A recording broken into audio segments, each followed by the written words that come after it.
Oh, give me all your money, give me all your money, give me all your money.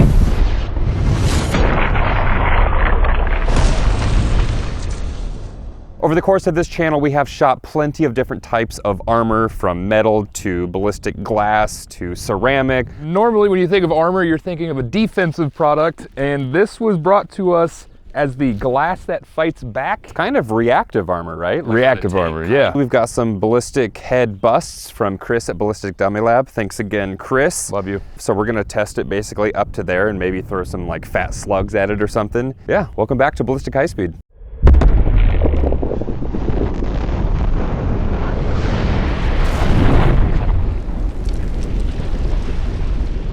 We've done a lot of glass, and it tends to be super thick like this, especially these rifle rated ones. So they've got what they call their strike face, which is composed of the glass layers, and that's got that kind of greenish hue. Okay, so that's this. That's what'll get you in the face if you're not careful. And then the other side is special composition of polycarbonate, and then, you know, their bonding layers in between all that stuff. We're gonna kick it off with a 9mm first. I think it'll be cool to see how fast this glass is ejecting. Mostly when we get to the rifle rounds, based on that velocity, I think we'll tell us if that would actually be lethal. Let's see what a 9mm does to this. Alrighty, high speed ready? Yep. Not a whole lot. Not a whole lot. So cool. More of that jacket shredded than I would have thought. Yeah, I threw it out. Yeah, interesting. I don't think it made it to the polycarbonate. I think it stopped at the front surface, like the glass broke all of it up. Okay. And they call it ballistic shock. I think that doesn't happen until you start breaching the polycarbonate. So 9mm, I just don't think reaches that thresh level yet. Okay. I feel like this product is gonna act like normal ballistic glass until you start to really challenge it. Then it's like, all right, I've had enough. Yeah. So hopefully that's what we'll see with a 5.56 round. All right, stepping it up. 223 versus the glass. Oh, a lot more. Damn. I felt pieces over here. Yeah? All right, good old 60,000 frames. Oh, dude. Oh, we get first pane propagation and then shortly behind it, the second wave. Oh, how cool is that?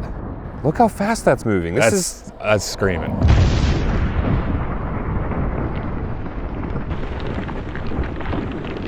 That went way further than the end. Look, it's still going. Yeah. And it's not like an arc, like it's falling, it's a jet. Wow. That's way more than any other glass I've ever seen. Some of those are pretty big. That's a pretty good deterrent, I would say. So look how level that is. Imagine this on its side. It's a literal geyser of glass. That one shook the polycarbonate. Oh, did it? Yeah. Oh, it did. That's that trampoline effect. So let's do a quick estimate here. When dealing with a 3,200 feet per second 5.56 round, the ballistic glass immediately delivers supersonic pieces of shrapnel directly back at the shooter, reaching up to 1,700 feet per second, effectively a small load of birdshot. It's then immediately followed by the main event, ballistic shock, a thick jet of powderized glass mixed with jagged chunks and fragments of bullet. This geyser could sit right alongside a .45 bullet in flight as it approaches 850 feet per second. That's 580 miles per hour or 933 kilometers per hour for our metric friends. But the effect doesn't stop there. Over the following milliseconds, larger and heavier chunks of glass continue to eject at speeds comparable to airsoft pellets, ranging from 250 to 350 feet per second. All of this happening faster than human reaction time and undoubtedly making the shooter question their choices. So I think it's now time to see if we can get some of this to impact a human analog. Let's just say you've got this rapscallion running up in your place of business. So here's the scenario. This fine young gentleman. It looks so stupid. This robbery is taking place in the United States of America, so he's got a 5.56. He's coming, he's like, oh, give me all your money, give me all your money, give me all your money. And then you say, no. And then he shoots, and then we're gonna see. This is hilarious. He'd be stupid to do it from there, but he's stupid enough to try to rob a bank, so. We get to look at two different things. So we'll still get to see what would happen to bare flesh, because obviously he would have a shirt on. And then we also get to kind of see like what it's gonna do to fabric. Is it gonna shred it? Is it gonna? All right, as close to his ear as you can without hitting it. All righty, we're gonna go past his left ear, see what that blast would do to him. Here we go.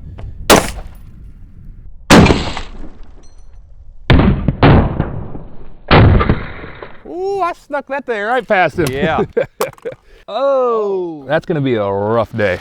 Yeah. Oh, it removed his eye. Yeah, he's done robbing for a while. Oh, it's like in him. It removed flesh. And there's copper jacket in his face.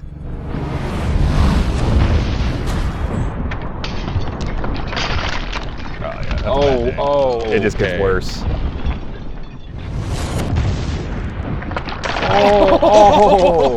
It just fills his eye socket. Yeah, here comes some of the larger stuff. Some of it's bouncing off, some of it's sticking in his flesh.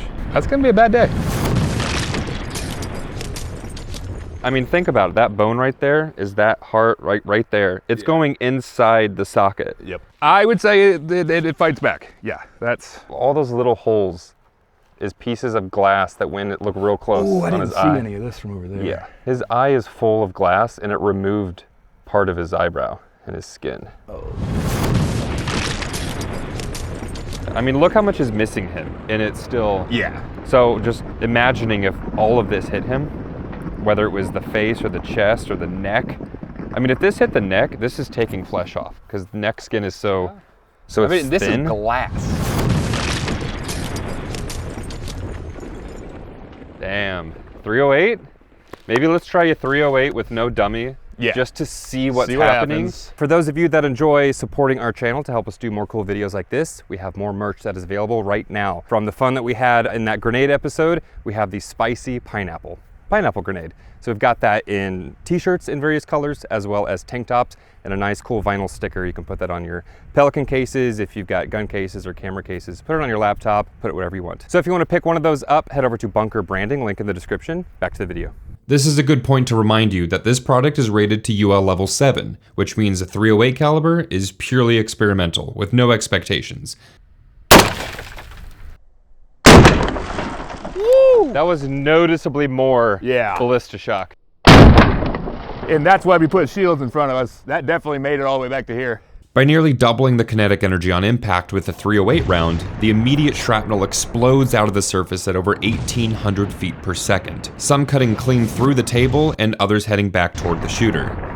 The main ballista shock jet has now reached over 900 feet per second, with plenty of larger chunks traveling just behind over 300 feet per second. If Adam wasn't behind ballistic shields and face coverings, this would be a bad time to shoot at any distance under 50 feet.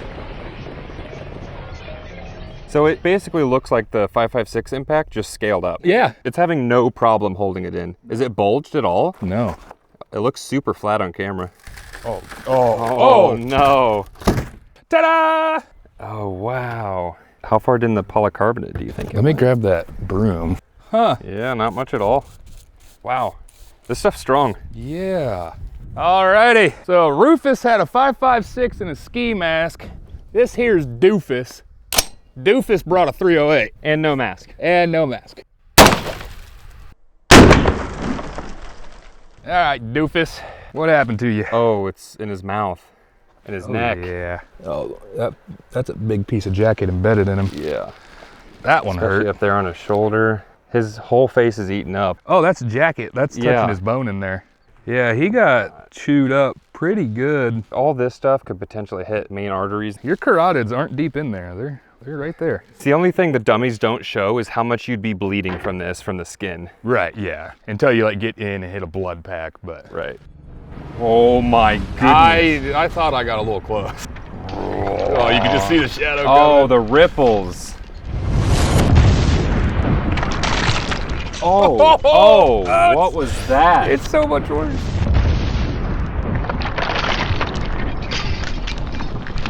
Oh.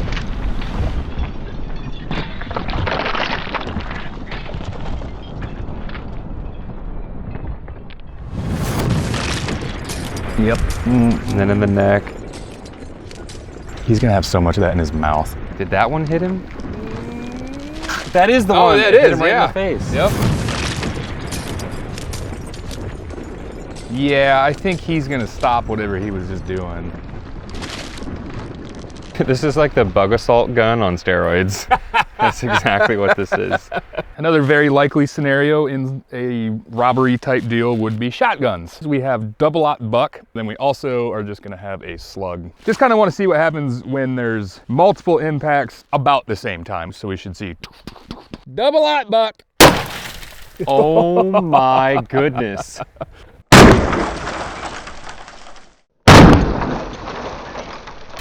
Are some of those stuck in it? Wow. That's good. That's a lot of glass. Yeah, it's a lot of glass, yeah.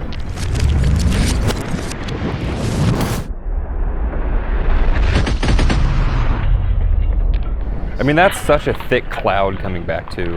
So shotgun in, shotgun out, basically. That's a good way to put it. Yeah, literally. Shotgun in, shotgun out. It matches the threat level.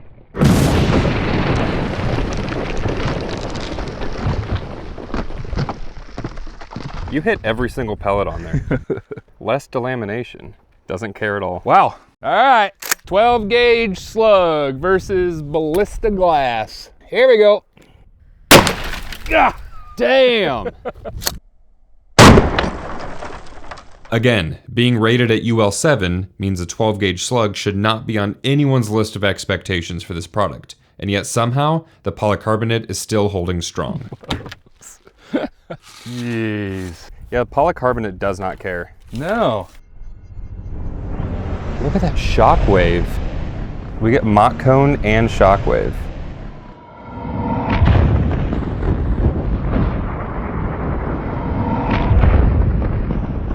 Yep. Oh, look at that cutting through the glass in the air. Yeah. This is the same artifact that I could not explain, but we get the impact in the center and the edge starts cracking before it gets to, it cracks out in. Interesting. Both sides, and probably the top and bottom, but it's clipped on this shot.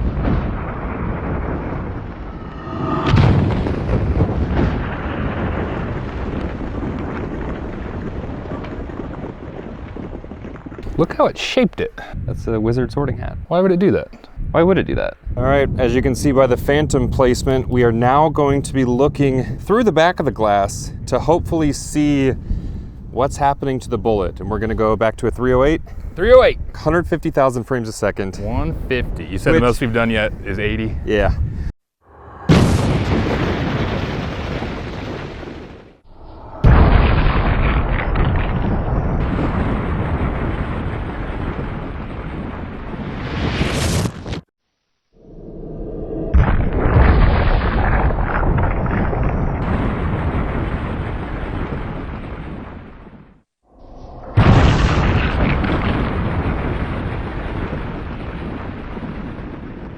So the question I have, and probably a lot of our viewers are having, is does this only work perpendicular? Right. If we were to have like an off angle, is it like a reflection? I'm just imagining the bank teller just trying to stay perpendicular. We got Rufus and Doofus. They still haven't learned a whole lot. No. It's the same everything, it's just I'm shooting from roughly 40 degrees or whatever over there this time. 08 still, because if we're testing a new angle, we want it to be at the highest level that, you know, they said that this is good for, so. And for some creative imaging, Yeah. got a phantom like 20 feet in the air. Good to go? Go for it. All right.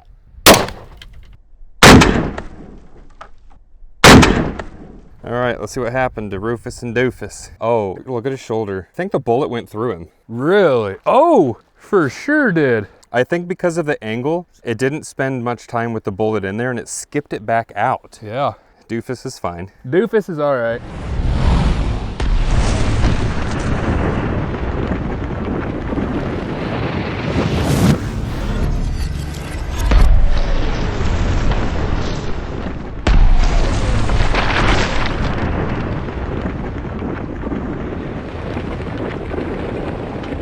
Cool. Let's look at the top angle. Oh! Oh yeah, tore him up real good.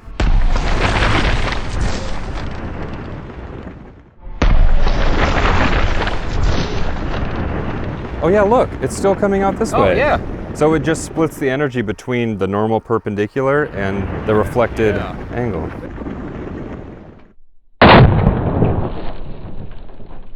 The ballistic shock effect itself isn't as strong. It's gonna kick your bullet back out completely. Yeah, another example of don't hug the wall. Yes. Stay off Which the we wall. need to re-explore bullet deflections too. We've only done regular ammo. We need to revisit it with like hard, like steel core ammo, stuff like that. Okay. Yeah. Thanks so much for watching that episode. Hope you learned something. First time I've ever seen armor that quite literally fights back. Yeah. Thanks to Ballistic Glass. They are the people that make these really cool products. From what I understand, the best applications for these is, government buildings, offices, banks, schools. Unfortunate that we need those kinds of things in schools. Their hope is to help people protect their buildings, protect themselves a lot more actively. Yeah. I think it's going to do a great job at that. And of course, big shout out to Ballistic Dummy Labs. If you are doing any of these types of experiments, definitely go check out Ballistic Dummy Labs. They just have the best analogs that help us. Tell them we sent you. Might give you a discount. You never know. You might get a little discount, you never know. And speaking of things to check out, there will also be a link to SDI.edu if you want to get your start in firearms or gunsmithing, all the way up to an Associate of Science in Firearm Technologies. Those of you that stick around to the end of the video, obviously appreciate it. We've got Pepperbox for all the behind the scenes extended cuts. We have a new series over there. It's called the Ballistic Breakdown, which is basically Adam and I breaking down our favorite movie scenes that have, slow motion gunshots or explosions or military tactics, but also reviewing some of our oldest episodes. Because as awkward and cringy as some of them are, there's a lot of cool things in them still. All right, thanks for watching. I'm going to lunch. See you in the next one. Oh.